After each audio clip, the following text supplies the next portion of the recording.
ರಾಜ್ಯಕ್ಕೆ ಮುಂಗಾರು ಆಗಮನಕ್ಕೆ ಕ್ಷಣಗಣನೆ ಶುರುವಾಗಿದೆ. ಈಗಾಗಲೇ ಕೇರಳ ರಾಜ್ಯಕ್ಕೆ ಇಟ್ಟುಕೊಟ್ಟಿರುವಂತಹ ಮುಂಗಾರು ಮಳೆ ರಾಜ್ಯಕ್ಕೆ ಬರೋದಕ್ಕೆ ಕೌಂಟ್ ಡೌನ್ ಶುರುವಾಗಿದೆ. ಈಗ ಭಾರಿ ಮಳೆಯನ್ನು ಎದುರಿಸೋದಕ್ಕೆ ದಕ್ಷಿಣ ಕನ್ನಡ ಜಿಲ್ಲಾಡಳಿತ ಸಿದ್ಧತೆ ಮಾಡಿಕೊಂಡಿದ್ದು. ಈ ಕುರಿತ ಒಂದು ರಿಪೋರ್ಟ್ ಇದೆ, ನೋಡೋಣ. ರಾಜ್ಯಕ್ಕೆ ಮುಂಗಾರು ಆಗಮನಕ್ಕೆ ಕ್ಷಣಗಣನೆ. ಕೇರಳಂ ರಾಜ್ಯಕ್ಕೆ ಪ್ರವೇಶಿಸಿದ ಮುಂಗಾರು ಮಳೆ ಅಬ್ಬರ ಎದುರಿಸಲು ದಕ್ಷಿಣ ಕನ್ನಡ ಜಿಲ್ಲಾಡಳಿತ ಸಜ್ಜು. ರಾಜ್ಯಕ್ಕೆ ಮುಂಗಾರು ಮಾರುತ ಆಗಮನಕ್ಕೆ ಕ್ಷಣಗಣನೆ ಆರಂಭವಾಗಿದೆ. ಈಗಾಗಲೇ ಕೇರಳಂ ರಾಜ್ಯಕ್ಕೆ ಮುಂಗಾರು ಮಾರುತಗಳು ಅಪ್ಪಳಿಸಿದ್ದು, ರಾಜ್ಯದಲ್ಲಿ ಇನ್ನೆರಡು ದಿನದಲ್ಲಿ ಮಳೆಗಾಲ ಆರಂಭವಾಗಲಿದೆ. ಮೊನ್ನೆ ಕೇರಳಂ ರಾಜ್ಯಕ್ಕೆ ಮುಂಗಾರು ಪ್ರವೇಶವಾಗಿದ್ದು, 4 ದಿನದ ಬಳಿಕ ಅಂದ್ರೆ ಜೂನ್ 8ರ ಹೊತ್ತಿಗೆ ಕರ್ನಾಟಕದ ಕರಾವಳಿ ತೀರ ಸೇರಿದಂತೆ ಮಲೆನಾಡಿನಲ್ಲಿ ಅಧಿಕೃತ ಮಳೆಗಾಲ ಆರಂಭವಾಗಲಿದೆ.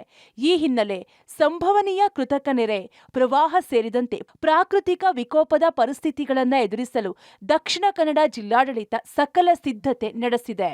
ದಕ್ಷಿಣ ಕನ್ನಡದಲ್ಲಿ ಅವಾಂತರ ಸೃಷ್ಟಿಸಿ ಮಳೆ, ಮಿಜಾರಿನಲ್ಲಿ ನೀರಿನ ರಭಸಕ್ಕೆ ಮಣ್ಣು ಕುಸಿತ. ಈ ನಡುವೆ ದಕ್ಷಿಣ ಕನ್ನಡ ಜಿಲ್ಲೆಯ ಹಲವೆಡೆ ಭಾರೀ ಮಳೆಯಾಗಿದ್ದು, ಕೆಲವೆಡೆ ಭಾರೀ ಅವಾಂತರವನ್ನೇ ಸೃಷ್ಟಿಸಿದೆ. ಮೊದಲ ಮಳೆಗೆ ರಾಷ್ಟ್ರೀಯ ಹೆದ್ದಾರಿಯ ಕಳಪೆ ಕಾಮಗಾರಿ ಅನಾವರಣಗೊಂಡಿದೆ. ಮಂಗಳೂರು ಕಾರ್ಕಳ ರಾಷ್ಟ್ರೀಯ ಹೆದ್ದಾರಿಯ ಮಿಜಾರಿನಲ್ಲಿ ನೀರಿನ ರಭಸಕ್ಕೆ ಮಣ್ಣು ಕುಸಿದು ಜಲ್ಲಿಕಲ್ಲು ನೀರು ಪಾಲಾಗಿದೆ. ಯಾವುದೇ ಕ್ಷಣದಲ್ಲೂ ಮತ್ತಷ್ಟು ಕುಸಿತ ಆಗೋ ಭೀತಿ ಇದ್ರೂ ಅಪಾಯದ ನಡುವೆಯೂ ವಾಹನ ಸಂಚಾರ ಆಗುತ್ತಿದೆ.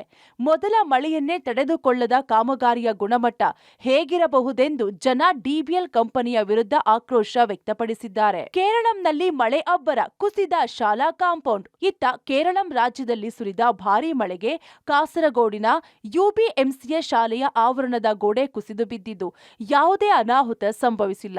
ಇನ್ನು ಕಾಂಪೌಂಡ್ ಕುಸಿದ ಭೀಕರ ದೃಶ್ಯ ಸಿಸಿ ಕ್ಯಾಮೆರಾದಲ್ಲಿ ಸೆರೆಯಾಗಿದೆ. ದಕ್ಷಿಣ ಕನ್ನಡ ಜಿಲ್ಲೆಯಲ್ಲಿ ಈಗಾಗಲೇ ಒಟ್ಟು 92 ಪ್ರವಾಹ ಪೀಡಿತ ಪ್ರದೇಶಗಳನ್ನು ಗುರುತಿಸಲಾಗಿದೆ.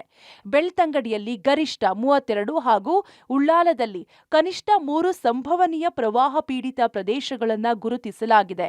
88 ಕಡೆ ಭೂಕುಸಿತ ಪ್ರದೇಶ ಅಂತ ಗುರುತಿಸಲಾಗಿದೆ.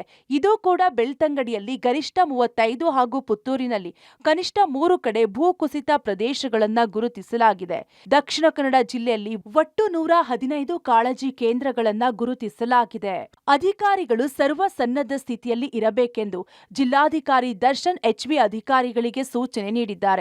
ಮಂಗಳೂರು ಮಹಾನಗರ ಪಾಲಿಕೆಯ 60 ವಾರ್ಡ್ಗಳಿಗೆ ಇಂಜಿನಿಯರ್ಗಳನ್ನ, 223 ಗ್ರಾಮ ಪಂಚಾಯತ್ ವ್ಯಾಪ್ತಿಯಲ್ಲಿ ಪಿಡಿಒಗಳು, 13 ಸ್ಥಳೀಯ ಸಂಸ್ಥೆಗಳಲ್ಲಿ ಮುಖ್ಯ ಅಧಿಕಾರಿಗಳನ್ನ ಇನ್ಸಿಡೆಂಟ್ ಕಮಾಂಡರ್ಗಳಾಗಿ ನೇಮಕ ಮಾಡಲಾಗಿದೆ. ಜಿಲ್ಲಾಡಳಿತದಿಂದ ವಿವಿಧ ಪ್ರದೇಶಗಳಿಗೆ ನೇಮಿಸಲಾಗಿರುವ ಇನ್ಸಿಡೆಂಟ್ ಕಮಾಂಡರ್ಗಳು ಜಾಗೃತರಾಗಿದ್ದು, ಸಾರ್ವಜನಿಕ ದೂರುಗಳಿಗೆ ಸ್ಪಂದಿಸುವುದು ಮತ್ತು ಜಿಲ್ಲಾಧಿಕಾರಿ ಕಚೇರಿಯ ನಿಯಂತ್ರಣ ಕೊಠಡಿಯೊಳಗೆ ನಿರಂತರ 25 ಸಿಬ್ಬಂದಿಯನ್ನೊಳಗೊಂಡ ಎನ್ಡಿಆರ್ಎಫ್ ತಂಡ ಪುತ್ತೂರು ತಾಲೂಕಿನಲ್ಲಿ ನಿಯೋಜಿಸಲಾಗಿದ್ದು, 10 ಸಿಬ್ಬಂದಿಯ ಎನ್ಡಿಆರ್ಎಫ್ ತಂಡವನ್ನ ಸುಬ್ರಹ್ಮಣ್ಯದಲ್ಲಿ ನಿಯೋಜಿಸಲಾಗಿದೆ.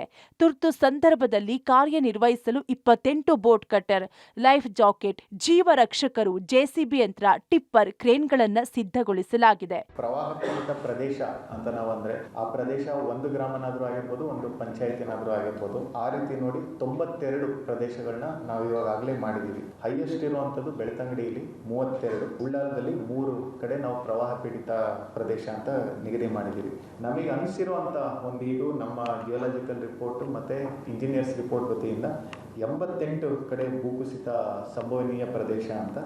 ಅದರಲ್ಲೂ ಬೆಳ್ತಂಗಡಿಯಲ್ಲೇ ನಮ್ದು ಜಾಸ್ತಿ ಐಡೆಂಟಿಫೈ ಆಗಿರುವಂಥದ್ದು 35, ಕಡಿಮೆ ಆಗಿರುವಂಥದ್ದು ಪುತ್ತೂರಲ್ಲಿ 3 ಕಡೆ ನಾವು ಭೂಕುಸಿತ ಸಂಭವನೀಯ ಪ್ರದೇಶ ಅಂತ ಐಡೆಂಟಿಫೈ ಮಾಡಿದ್ದೀವಿ. ಕೆಲವೊಂದು ಕಡೆ ಮನೆಗಳು ಕೆಳಗಡೆ ಇರುವಂಥದ್ದಿದೆ, ತಪ್ಪಲಲ್ಲಿ ಅಂತ ಏನು ಹೇಳ್ತೀವಿ, ಅಲ್ಲಿ ಭೂಕುಸಿತ ಆದರೆ ಕೆಳಗಡೆ ಮನೆಗಳಿಗೆ ಡ್ಯಾಮೇಜ್ ಆಗುತ್ತೆ ಅಂತ ಪ್ರದೇಶದಲ್ಲಿ ಐಡೆಂಟಿಫೈ ಮಾಡಿ ಕಾಳಜಿ ಕೇಂದ್ರ ಅಥವಾ ಅವರ ಒಂದು ರಿಲೇಷನ್ಸ್ ಮನೆಗೆ ಹೋಗೋದಕ್ಕೆ ನಾವೊಂದು ಪ್ರೇರೇಪಿಸಬೇಕು ಅಂತ ಇದು ಮಾಡಿರುವಂಥದ್ದು. ಕಳೆದ ಬಾರಿಯ ಮಳೆಗಾಲದಲ್ಲಿ ಸಾಕಷ್ಟು ಸಾವು ನೋವುಗಳನ್ನ ಕಂಡಿದ್ದ ದಕ್ಷಿಣ ಕನ್ನಡ ಜಿಲ್ಲೆಯಲ್ಲಿ ಈ ಬಾರಿಯೂ ಮಳೆಗಾಲ ನಡುಕ ಹುಟ್ಟಿಸಿದೆ.